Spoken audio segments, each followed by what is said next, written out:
May mga fans na May Dawn na naman ang nag-aaway-away dahil sinasabihan si Belle na inagaw niya si Donnie Pangilinan. Ngunit kinlaro na walang namagitan kina Maymay and Donnie.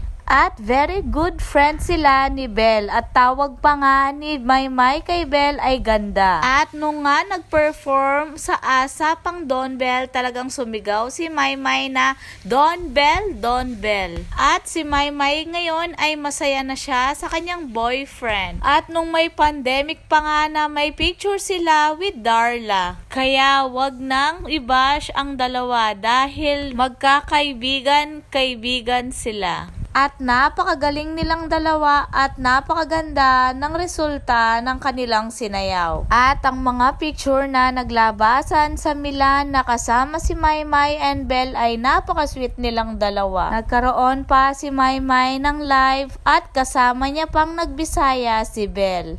Doon pa lang ay patunay na okay ang dalawa. At nag-dinner pa sila kasama ang ASA family.